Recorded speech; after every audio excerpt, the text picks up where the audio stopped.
Time is running out. That's not a tabloid headline. It's the warning of Odd Arne Westad, a historian at Yale who reads both Russian and Mandarin and has spent his career inside the secret archives the Cold War flung open. And his message in his new book, The Coming Storm, is blunt.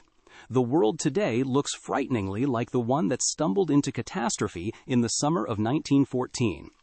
Westad is irritated by a lazy comparison everyone reaches for, that we're in a new Cold War. We're not, he says.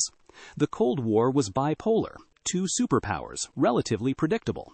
What we have now is multipolar, many great powers contending at once, which makes the system far more complex and far more unstable. And that, not 1947, is the real echo of 1914. The parallels pile up uncomfortably. Back then, just like today, decades of globalization, trade, travel, integration had suddenly started to break down. Back then, just like today, it was the established powers, Britain chief among them, that grew skeptical of the very order they had built. And back then, just like today, the danger didn't come from the center, but from the edges, a tangle of small regional conflicts that one great power crisis could weld into a global fire. Where are the sparks now? Westad lists them. Ukraine, Iran, and across East Asia, the flashpoints multiply around a rising China, Korea, the South China Sea, the India-China border. But the one that worries him most is Taiwan. He calls it Bosnia, Alsace, and Belgium rolled into one. It carries the nationalist unification tensions that detonated the Balkans, the great power rivalry that poisoned Germany and France, and the strategic trigger of Belgium, whose invasion dragged Britain in and turned a European war into a world war. What frightens him isn't Xi waking up one morning deciding to invade. It's the unforeseeable spark, a blockade gone wrong, an unsanctioned attack, a terrorist act no one controls. In 1914, it was a single assassination in Sarajevo.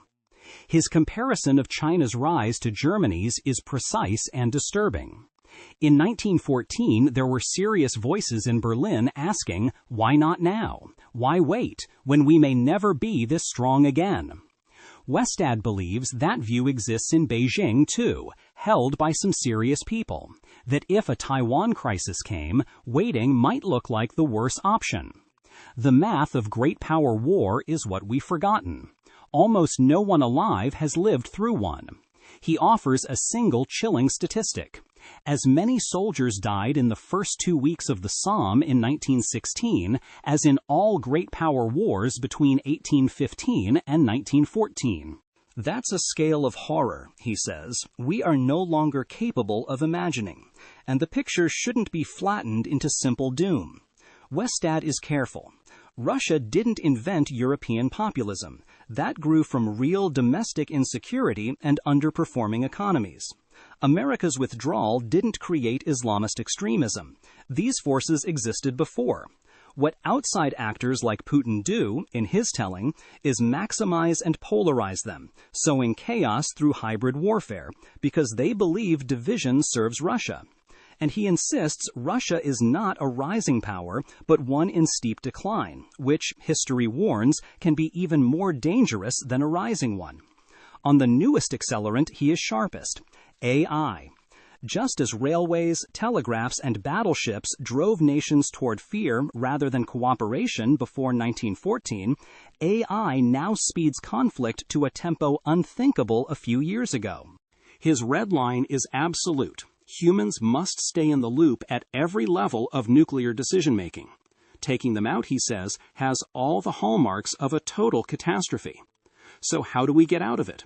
Westad's answer is unfashionable. Compromise, which, he laments, has become almost a dirty word. End the smaller wars before one becomes the spark. And, above all, try to actually understand your rival's aims. In 1914, Europe's leaders were literally cousins. They talked constantly. They simply never understood each other. And then, in July, time ran out. So the question worth sitting with, are today's great powers talking past each other exactly as 1914's did? And is the clock already running? Let us know what you think in the comments.